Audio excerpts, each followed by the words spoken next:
So, with that, I am thrilled to introduce you all to someone I am honored and grateful and humbled to have supporting me in this campaign, someone who represents the very best of public service, someone who is ready to help Virginia send a message on Tuesday. Virginia, are you fired up? Virginia, are you ready to go? So please, will you join me in welcoming back to Norfolk the 44th President of the United States of America, President Barack Obama.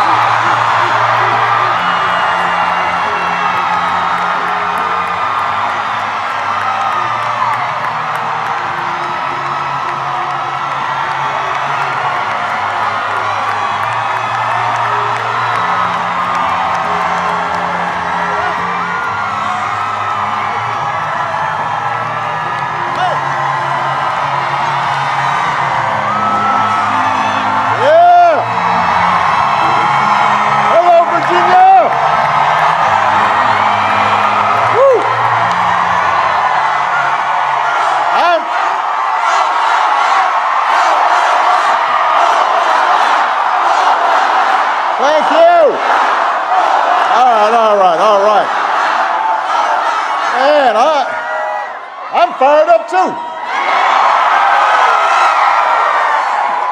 I am definitely ready to go. It is good to be back in Virginia. It's good to be back in Norfolk. The last time I campaigned,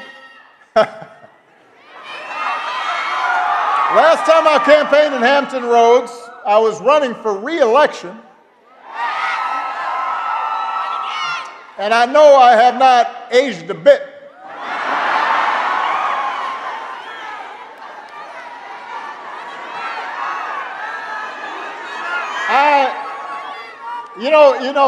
It is an issue.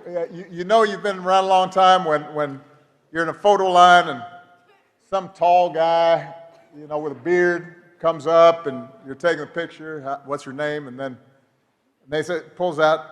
He says, "This picture I want to show you. This is you holding me as a baby."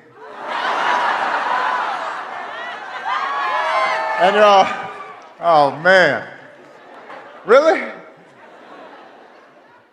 I'm old." But I am here today for a very important reason.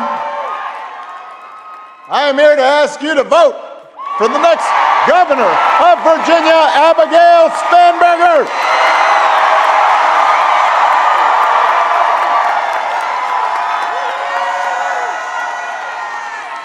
If you have not voted yet, make a plan to vote on Election Day, November 4th. Just visit abigailspanberger.com/vote. You can find out where to vote. You can also find a drop box for your mail ballot. And then you've got to get all your friends and your family to make a plan to vote. Because in 3 days, just 3, no more than 3, just 3.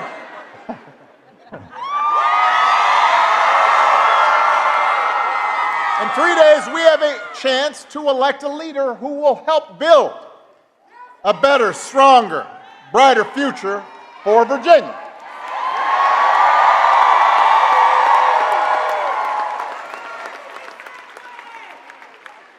Si se puede. And Lord knows we need that light. We need that inspiration. Because let's face it, our country and our politics are in a pretty dark place right now. it's hard to know where to start. Because every day, this White House offers up a fresh batch of lawlessness and recklessness and mean-spiritedness and just plain craziness.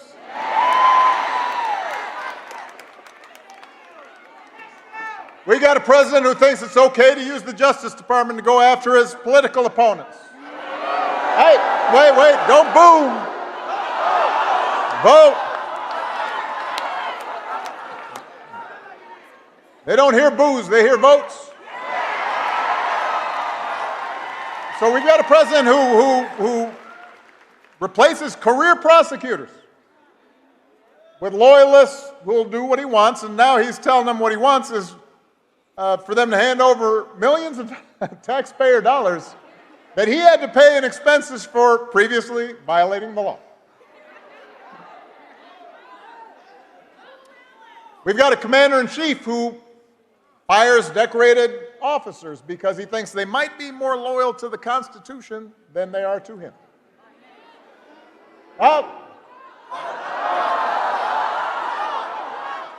He's deploying the National Guard in American cities, claiming to stop crime waves that don't actually exist.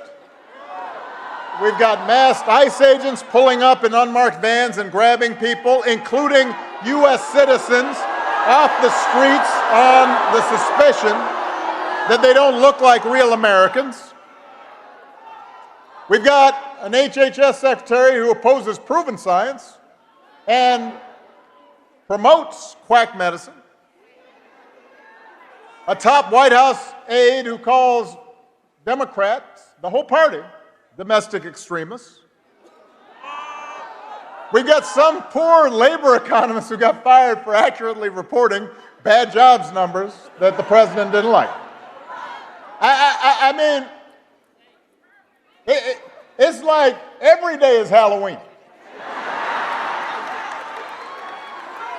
Except it's all tricks and no treats.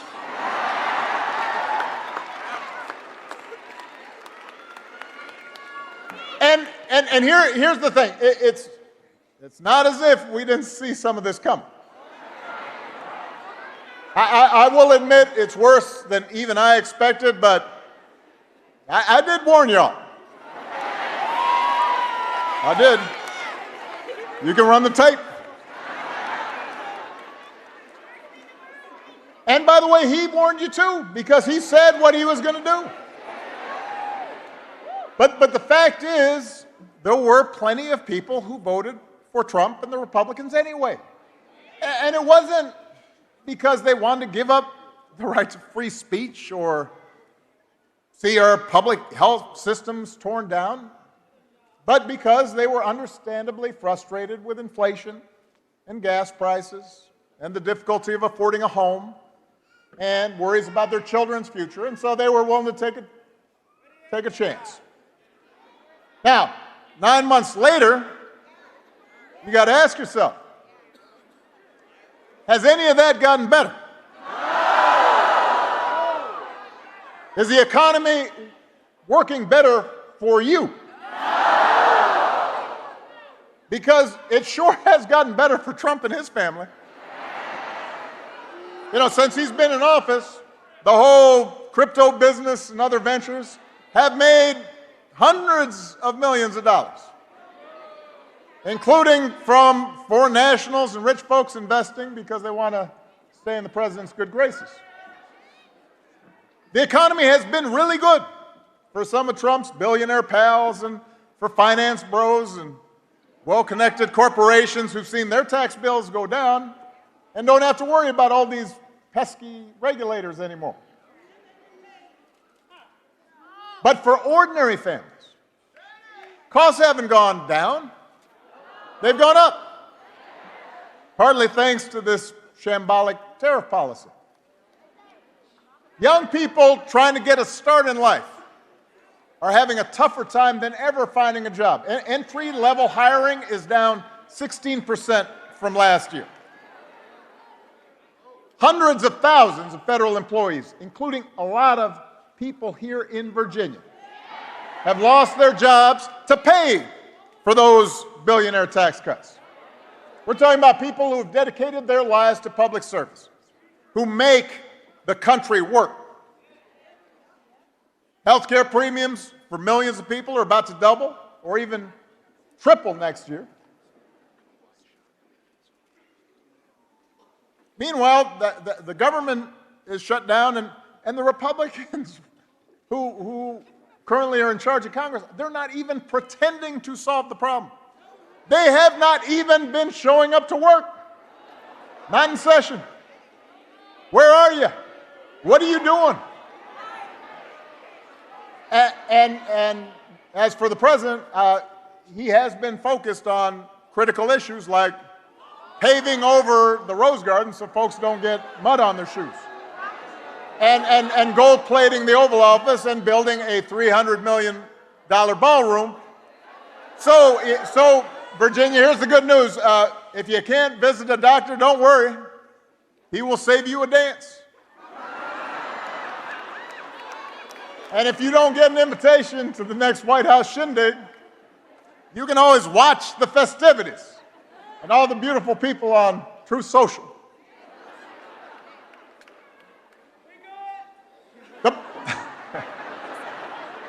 The point is, there is absolutely no evidence Republican policies have made life better for you, the people of Virginia. I mean, they've devoted enormous energy to trying to entrench themselves in power and punishing their enemies and enriching their friends and silencing their critics. They put on a big show of deporting people and targeting transgender folks. They never miss a chance to scapegoat minorities and DEI for every problem under the sun. You got a flat tire? DEI. Huh.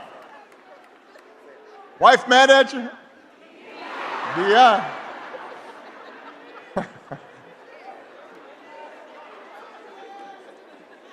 What they have not devoted energy to is helping you.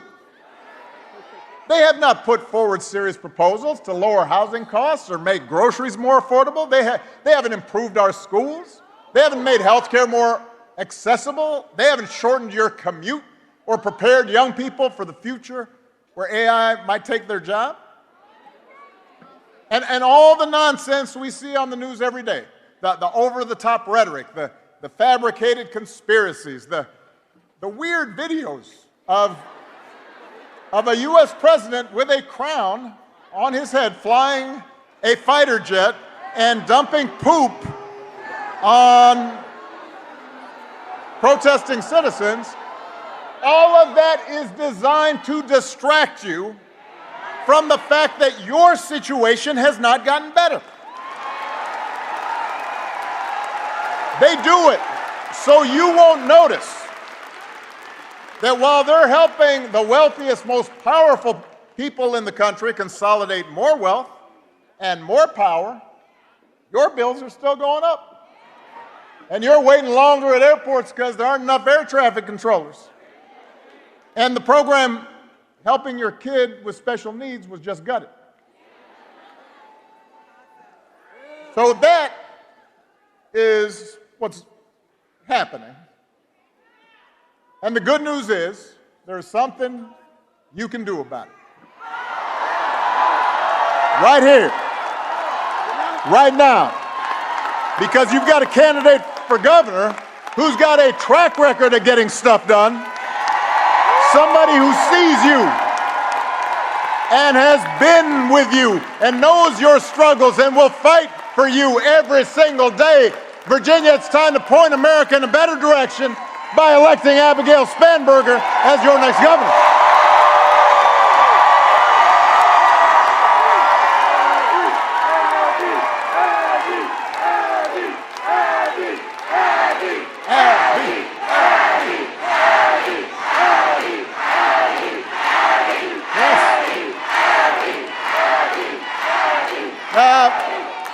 Now listen, Abigail doesn't go around bragging about herself all the time, talking about how I'm great. But she's great.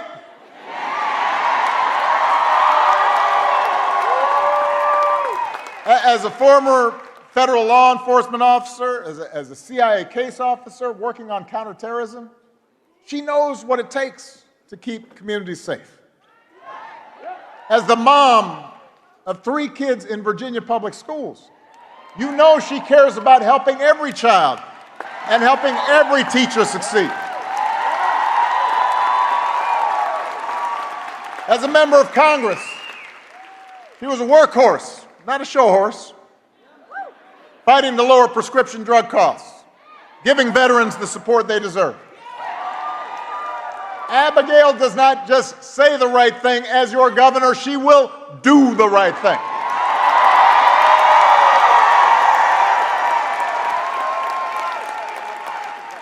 She understands the government can make a difference in people's lives by educating our kids for the jobs of the future, keeping our air and water clean, protecting consumers from fraud and dangerous products, providing a safety net for seniors and folks with disabilities, investing in the infrastructure and scientific research that drives economic growth.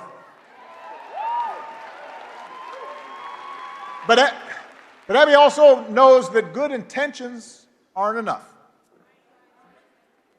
She understands that we can't afford to waste taxpayer dollars on programs that don't work.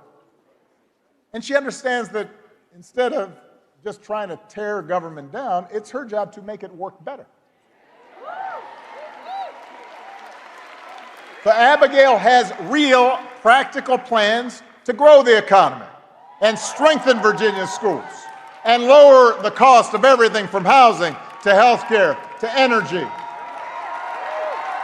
And she is willing to reach across the aisle to make it happen. She has shown that she can do it.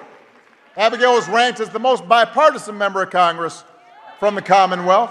She's had bills signed into law by both President Trump and President Biden. That is not easy to do. And Abigail doesn't just believe in working with everybody, she also believes, and this is really important, in listening to everybody, whether they voted for her or not. Because she knows that if we want to make progress on the things that we care about, we have to be able to disagree without calling each other nasty names or demonizing each other.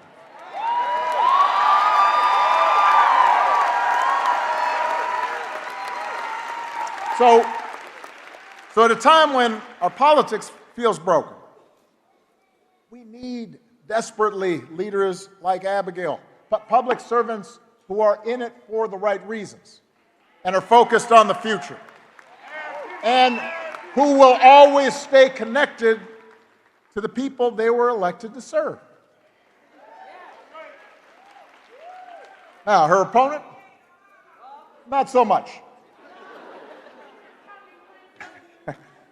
When someone asked her, and I'm just following this from a distance, when someone asked her apparently about all the federal workers fired by this administration, given how important that is to Virginia, apparently Abigail's opponent said she wanted to talk about real issues.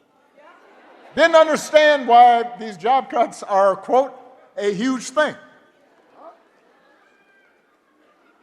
Now, I don't know about you, but seeing your neighbors and your friends, your customers, maybe some of your family members, suddenly out of work, even though they've dedicated their lives to serving people, having trouble making their mortgage, maybe it's just me.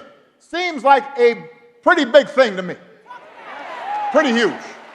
And I'd want a governor to be paying attention to it.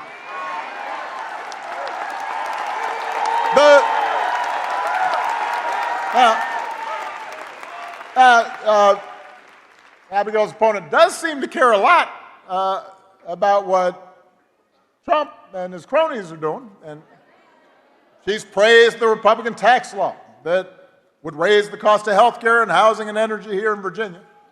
She supported bills that would strip funding from Virginia public schools.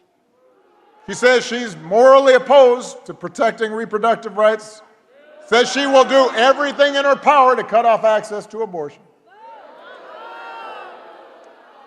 Virginia, you don't need a governor who puts party and ideology ahead of the people she was elected to serve. You deserve a governor who will think for herself and work for you.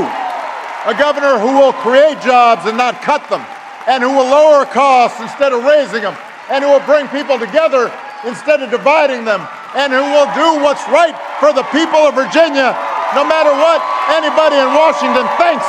You deserve a governor like Abigail Spanberger.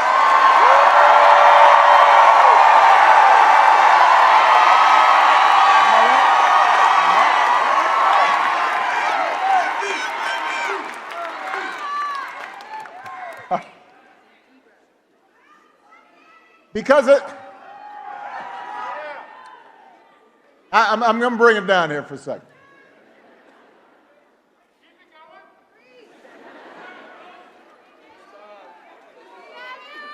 Because at the end of the day, what this election's about, what politics in a democracy is always about, is values. What do we care about? What do we believe? What do we prioritize? What are our core convictions?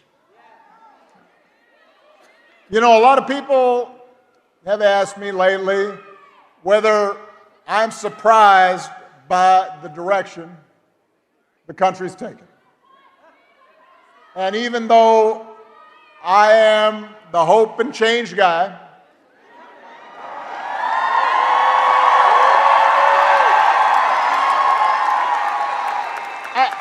I try to be honest with them. So I say, yes, there are things I am worried about. I am worried about how quickly basic democratic rules and norms have been weakened. I'm worried about how willing Republicans in Congress have been to surrender their role as members of a co-equal branch of government, refusing to buck the president even when they know he's out of line. Even when a lot of them will privately admit that power is being abused in ways that will hurt their constituents and hurt the country. I worry about a Supreme Court that, so far at least, has shown no willingness to check this administration's excesses, even when those actions break legal precedent and seem to defy the bedrock principle that no one is above the law. I worry about the growing concentration of economic power in this country, with just a handful of mega billionaires and companies controlling what we see and what we hear. And I worry about how much that economic power distorts the political process.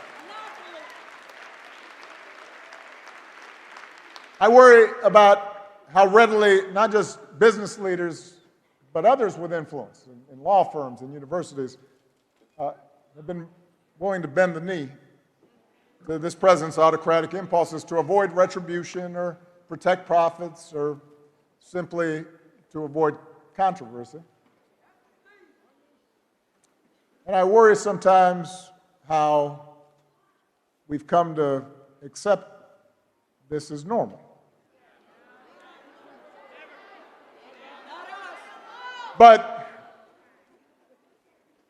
what I also tell people when they ask me about this, what I also try to remind them,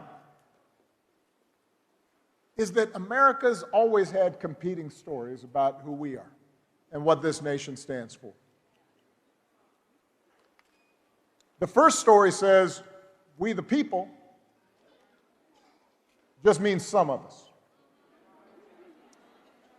That in order to qualify, you have to be the right color, or come from the right family, or worship in the right way, or have enough money. It says that even though we got rid of a king, there's still a caste system in America, a pecking order of who makes decisions and who obeys, who gets opportunity and who is obliged to serve. And it's a story that's policed by fear and force, that tries to convince people that For their group to win, another group has to lose. That if somebody doesn't look like you or think like you or practice religion exactly the same way you do, they must be a threat to your way of life, and they need to be put in their place. And that's how Donald Trump thinks about America. Make America great again by putting the people like him back in charge, even if they don't know what the hell they're doing. Now, but here's the thing. That story is not new. That's the oldest story in the book. It's not even uniquely American. For most of human history, that's the way societies worked. There was somebody on top and somebody on the bottom. There were lords and there were peasants. And for a long time, that story of caste and privilege and concentrated power, that was the law of the land here in America. If you looked like me, you were likely treated as property. If you were a woman or a white man who did not own property, you could not vote.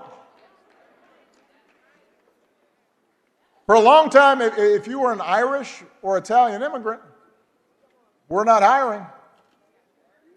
If you're Jewish or Asian, don't bother applying to our school. If you were Native American, you weren't even treated as an American, even though you were here.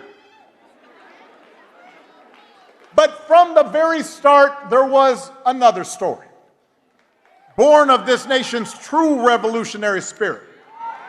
A story that says we the people means what it says, that all of us are included, that we are not subjects, we are citizens, defined not by race or religion or gender or sexual orientation, but by our commitment to a common creed and a willingness to accept not just the privileges, but the responsibilities that come with that citizenship.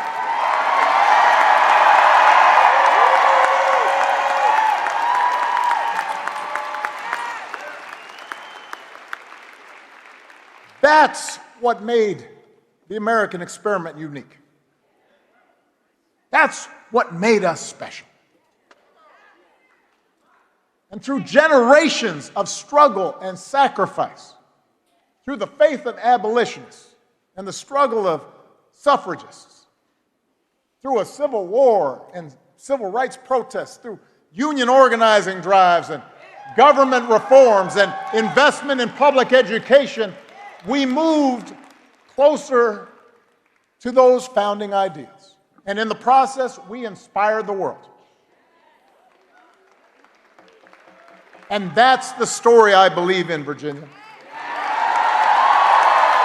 I believe in an America in which we all deserve equal protection under the law and nobody is above the law. I believe in an America where every child has a chance at a good education and anybody who's willing to work and find a job or start a business and make a decent living. An America where opportunity isn't just reserved for those who were born into privilege or happen to have the right connections. I believe in an America where we don't fear each other, but look out for each other. And if we want that story to continue, if we believe in that better story, we need leaders who believe in it too. We need leaders who will tell the truth and who will take responsibility and tackle hard problems and bring people together instead of tearing them apart. We need leaders who won't serve bosses in Washington or big corporate donors, but instead will serve the people who put them there. Virginia, we need leaders like Abigail Spanberger.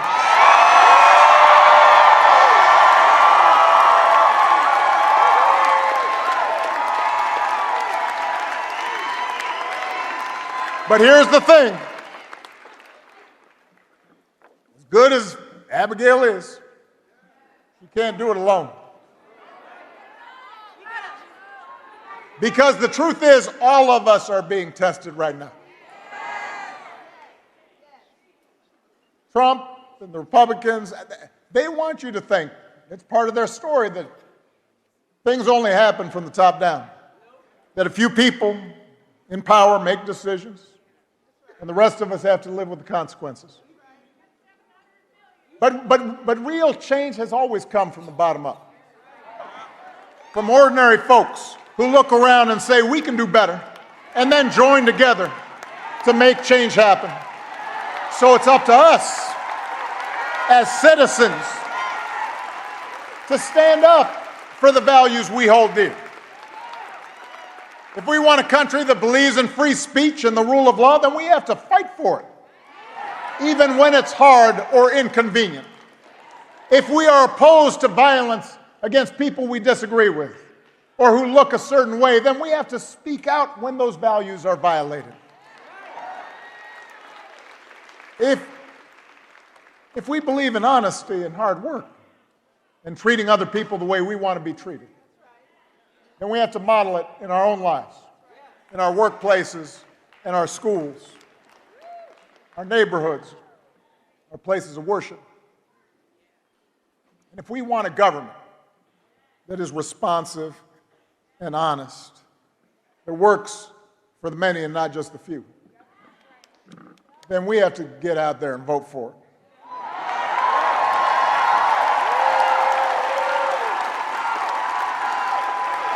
When I think back to a year ago, I remember talking to some people, even some folks who were friends of mine, who would say, you know what, this election doesn't matter all that much. That whoever the next president ended up being, it wasn't going to matter to them. If nothing else, the last 9 months should have cured us of that idea. Because the stakes are now clear. We don't need to speculate about the dangers to our democracy. We don't need to wonder about whether vulnerable people are going to be hurt. Or ask ourselves how much more coarse and mean our culture can become. We've witnessed it. Elections do matter. And they matter for you. People in power may be counting on your citizens. They want you to think there's nothing you can do. Nothing to stop them. Because they know once that thought worms into your head, they've won. But if there's one thing history has taught us, it is the most important office in democracy is not president or even governor, it's the office of citizen. We all have more power than we think. We just have to use it. So if you believe in that better story of America, do not sit this one out. Vote for leaders like Abigail who believe it too. Leaders who care about your freedoms and will fight for your rights and who will go to work every day to try to make your life just a little bit better. And then get your friends and family members, your neighbors and co-workers to vote too. Because if we do that, not only will we elect Abigail Spanberger, your next governor, you won't just put Virginia on the path to a brighter future. You will set a glorious example for the nation. Thank you, Norfolk. God bless you. God bless these United States of America.